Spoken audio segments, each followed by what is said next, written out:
Assalamu alaikum wa rahmatullahi wa barakatuh. Nadhani kipigilia msumari wa mwisho wa mada yetu ya kuchakachuliwa kwa Qur'an al-Karim na kuthibitisha kwamba madai ya kuchakachuliwa kwa Qur'an al-Karim si madai sahihi, bali ni madai ya malahida al-mulhidun, mapagani hawa na wasiokuwa na dini. Na mara nyingi maulama wa Kishia hutuhumiwa na jambo hili la kupungua kwa Qur'an al-Karim na imani hii ya kupungua kwa Qur'an al-Karim au kuchakachuliwa kwa Qur'an al-Karim, na mara nyingi hudai kwamba Imam Khomeini amesema hivyo au Ni'matullahi al-Jazairi wamesema hivyo. Lakini leo kwa sababu tunataka kuimaliza mada hii na kuifunga mada hii kwa wale ambao wana kibri na wana chuki za ndani kwa dhehebu hili la haki la Ahlul Bait alayhimus salam, tutasoma leo vitabu maarufu vya watu hawa wawili, Imam Khomeini radhiyallahu anhu wa quddisa sirruhu ash-sharif. Tutaisoma kitabu chake kinachoitwa Al-Qur'anu Babu Ma'rifatillah. Qur'ani ni mlango wa kutambua, wa kupata maarifa ya Mwenyezi Mungu. Hichi ni kitabu cha Imam Khomeini, kakiandika mwenyewe. Sasa hawa mawahabi na vijana ambao mimi nawaita ni makasuku wa akhir zaman, wanapata vipeperushi kutoka kwenye dola ambazo zinatumia petrol dollars, dollars hizo za mafuta kwa ajili ya kuleta furqa na fitna baina ya Waislamu bila ya kusoma vitabu vyenyewe. Kwa hivyo tunawarahisishia kazi kwa kuwekea vitabu hivi katika internet ili wajue kwamba hayo mambo ya fitna wanayoyasoma katika website za kisalafi au website za kiwahabi au website zinazomilikiwa na dola hizi zenye mafuta mengi na pesa nyingi ambazo hata hawatumii kwa kuondoa maskini na maradhi na ujinga katika nchi za Kiislamu, bali wanatumia pesa hizi kwa kulinda maslahi ya mataifa makubwa ambayo yanawalinda katika makasri yao. Lakini nyumba hizo kwa hakika majumba hayo kwa hakika hayako salama, kwa sababu Mwenyezi Mungu akitaka kuwaangamiza kama alivyosema, ja'alna mutrafiha fafasaqu fiha fahaqqa alayhimul qawlu fadammarnahum tadmira. Naam.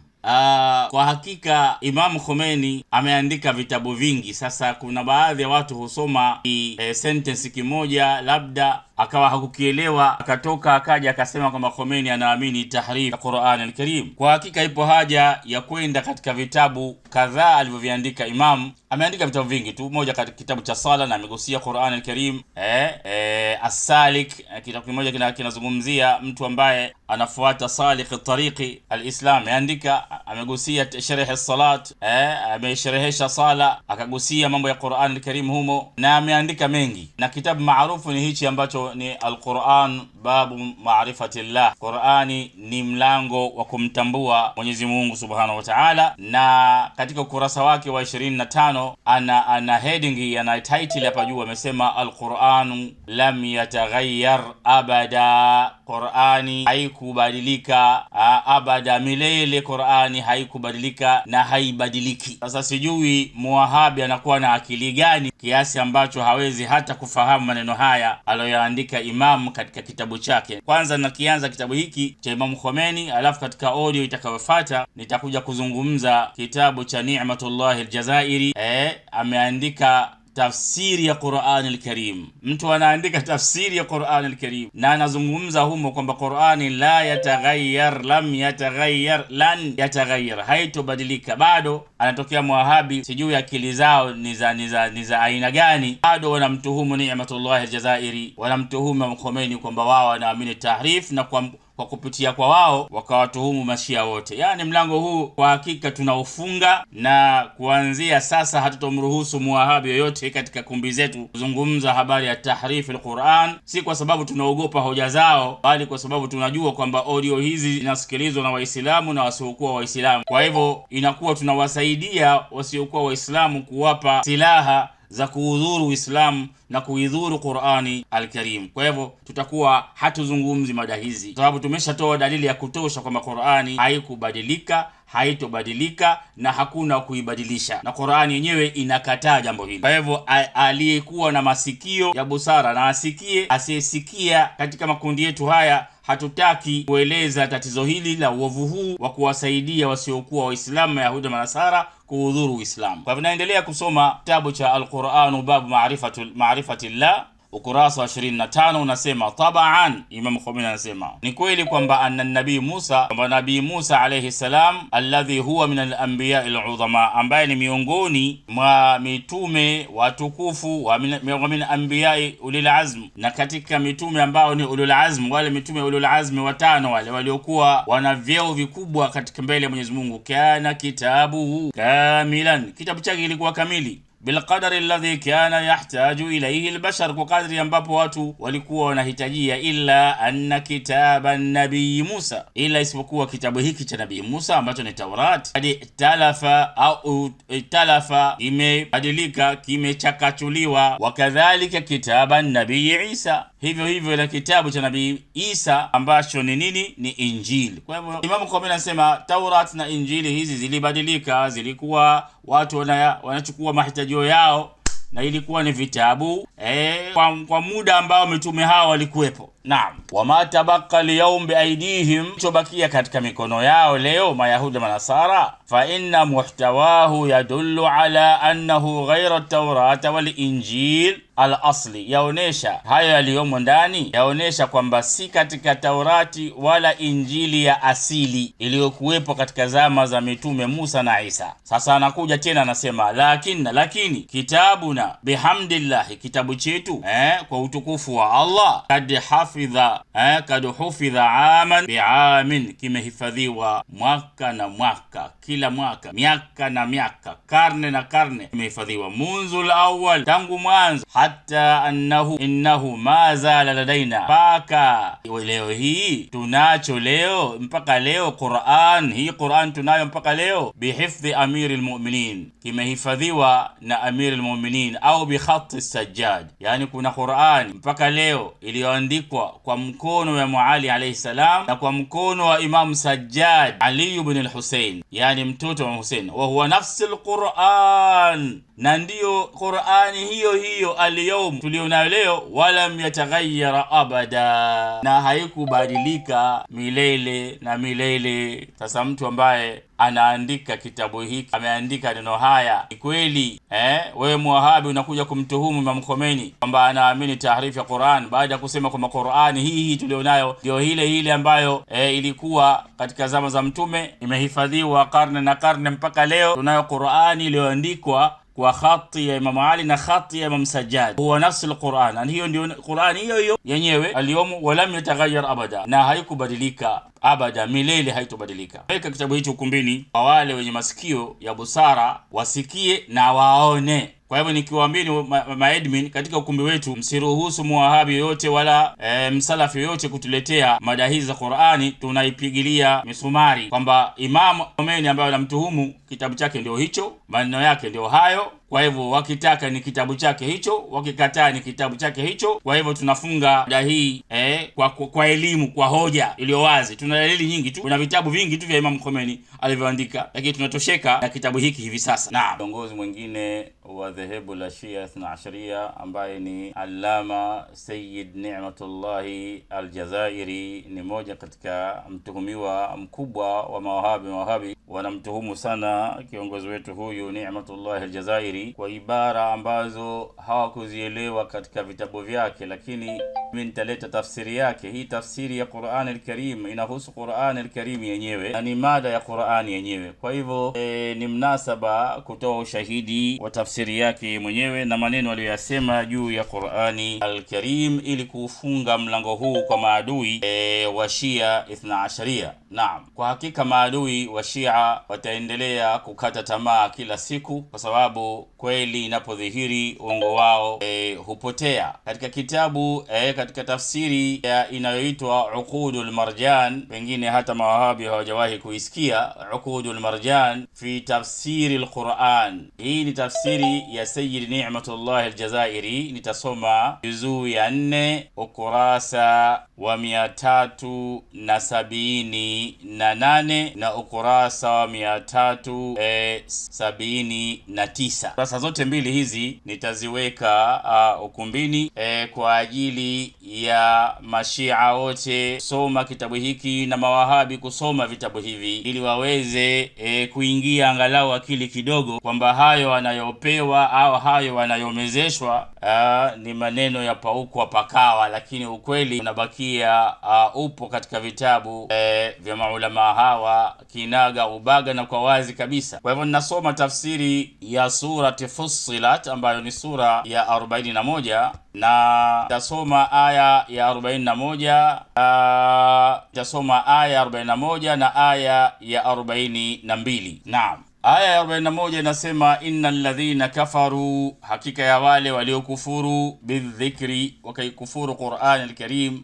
wakakufuru mawaidha haya, wakayakana mawaidha haya, lamma jaahum, yalipowajia mawaidha haya, wa innahu lakitabun aziz. Mwenyezi Mungu anayasifu mawaidha haya ya Qur'an al-Karim kwamba ni kitabun aziz, ni kitabu yenye heshima kubwa, ni kitabu kitukufu. Naam. Kwa hivyo anaendelea kwenye aya ya 42 inasema la yatihi al-batil min bayni yadayhi wala min khalfihi tanzilun min hakimin hamid. Haijiwi na uongo. Qur'ani hii haiwezi kajiwa na uongo mbele yake wala nyuma yake. Wala min khalfihi, batil ni uongo. Batili ni hata kuchakachuliwa ni batili, kubadilishwa ni batili. Kwa hivyo batili yoyote ile, kuongezwa maneno yasiyokuwa ya Mungu ni batili. Kwa batili yoyote haiwezi kuigusa Qur'ani al-Karim mbele yake na nyuma yake. Tanzilu min hakimin hamid, huo ni uteremsho wa mwenye hekima na mwenye kuhimidiwa. Tuangalie Sayyid Ni'matullah al-Jazairi amesema nini kwenye tafsiri hizi mbili za aya mbili. Laiti ingekuwa Mashia au Ni'matullah al-Jazairi anaamini tahrifi ya Qur'an al-Karim, angezungumza tahrifi hapa. Naam, lakini tunamuona anaitetea Qur'an al-Karim, anafasiri neno bidhikri ay bil Qur'an, wa khabaru inna mahdhuf. Khabar inna ni mahdhuf, ay alladhina kafaru bidhikri, maana yake kwamba wale waliokufuru kuikanusha Qur'ani, yujazuna bil kufr. Naam, wanajuzishwa na ukafiri. Waqila inna khabaruhu, inasemekana kwamba inna, hiyo inna, neno inna khabari yake ulaika yunaduna min makanin ba'id, aya iliyopita nyuma yake, kwamba khabari yake ni hiyo aya iliyopita nyuma yake inayosema ulaika yunaduna min makanin ba'id. Naam.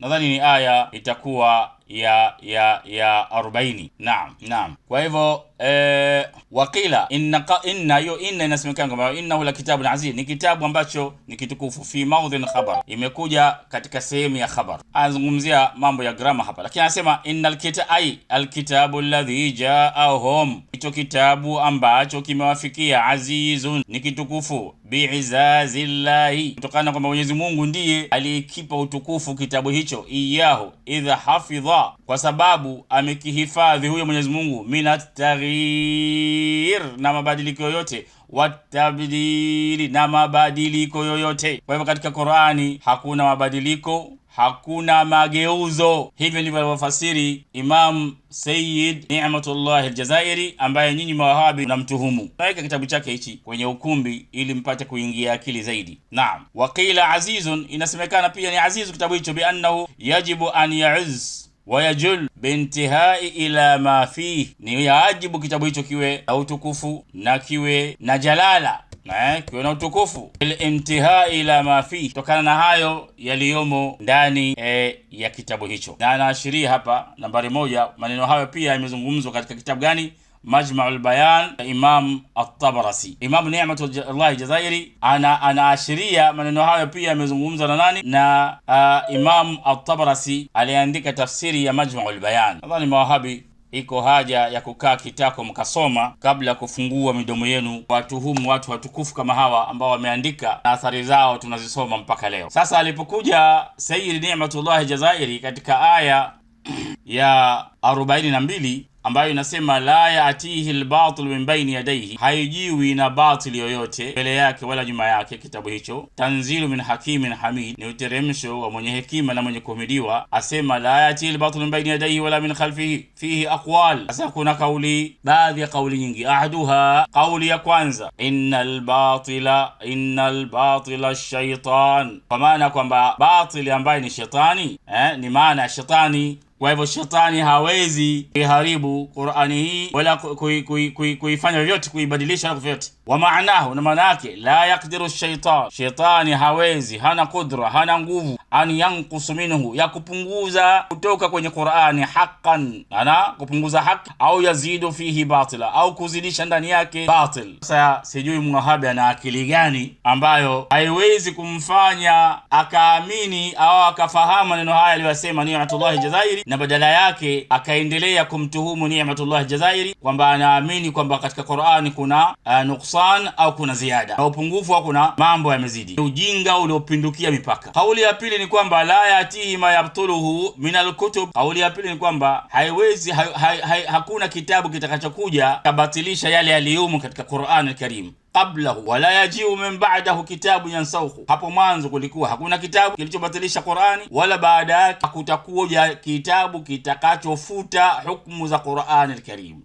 Sasa kama muwahabi katika grupu hili hata elewa maneno haya, hana haki ya kuja tena kutuambia sisi chochote kuhusu Ni'matullah Jazairi wala Imam Khomeini ridwanullahi alayhi. Kauli ya tatu anasema Ni'matullah Jazairi ya tafsiri hiyo, wa thalithuha innahu laysa fi akhbarihi amma madha batilun, hakuna katika mambo yaliyotajwa katika Qur'ani habari yoyote ile iliyoelezwa katika Qur'ani Karimi hapo mwanzo ndani yake kwamba uongo, hakuna kitu hicho. Wala fi akhbarihi, wala katika habari zake amma yakunu bil mustaqbal batil, wala katika habari zilizoelezwa katika Qur'ani za miaka itakayokuja ndani yake hamna batil, zote ni kweli, zote ni haki. Bal akhbaruhu kullaha muwafaqatun li khabaratiha. Naam, lakini habari zake zote hizo bal akhbaruhu kullaha muwafiqatan li khabaratiha au li mukhbaratiha. Yani habari zake zote zinawafikiana na yale mambo yaliyoelezwa na habari hizo, haziwezi zikawa kinyume na zilivyoelezwa. Wa huwa almarwi an Abi Ja'far wa Abi Abdillah, na ndivyo hivyo zilivyopokelewa habari riwaya kutoka kwa Imam Bakir ambaye ni Abi Ja'far na Imam Abi Abdillah as-Sadiq alayhi salam. Hivyo alivyosema kwamba hakuna uongo katika Qur'an Karim, habari zilizotamkwa huko mwanzo zinazokuja huko mwisho zote ni haki. Warabi'uha la yatihi al-batil min jihati min al-jihat. Tafsiri ya nne hiyo ni kwamba Qur'ani haijiwi na batil upande wowote katika pande zake hizo. Fala tanaqudhu fi alfadhihi, hakuna mkangamanyo, hakuna kutokupatana, hakuna mgogoro kati ya lafzi zake, wala kidhbun, wala uongo fi akhbarihi, katika habari zake, wala taarudhu, wala hakuna mgongano, wala yuzadu fihi wala yunqas, wala haizidishwi ndani ya Qur'ani wala haipunguzwi Qur'ani, bal huwa mahfudhun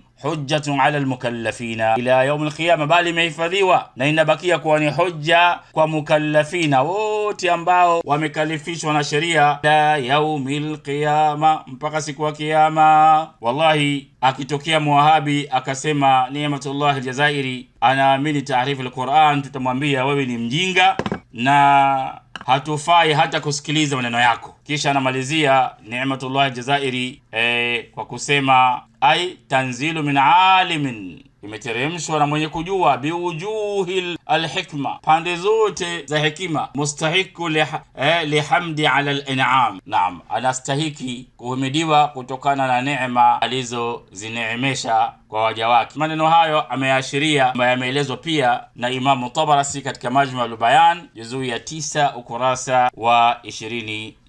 Sasa ushahidi wote huu ambao tumetoa, akitokezea mtu anataka kuzungumzia mada kwa Mashia wanaamini taarifu ya Qur'an Qur'an Karim, tunamwambia shekhe, sisi tupumzishe na maneno haya. Sisi hatuamini hivyo, tukiamini kwamba Qur'ani iko salama na ilikuwa salama na itaendelea kubakia salama mpaka yaumul qiyama. Haitozidi herufi moja wala haitapungua hata herufi moja. Hiyo ni imani yetu na ndiyo tunayofuata katika maisha yetu ya kila siku. Tunaamini hivyo na Mola wetu ni shahidi wa imani hii. Sasa ikiwa wewe unatuvumbulia imani ambayo hatuna, tunakwambia nenda kazungumze maneno hayo katika ukumbi mwingine, au nenda kawape faida Mayahudi na Manasara, au nenda kaendeleze fitna ambayo unapenda kuiendeleza, na inshallah utavuna mazao ya fitna hiyo siku ya kiyama inshallah. Nikutakieni kwa haya machache, natumai umenielewa. Kwa haya machache nikutakieni kila la kheri, wala kumini jazili shukr. Dumtum ala riayati llahi wa hifdhihi. Wassalamu alaikum wa rahmatullahi wa barakatuh.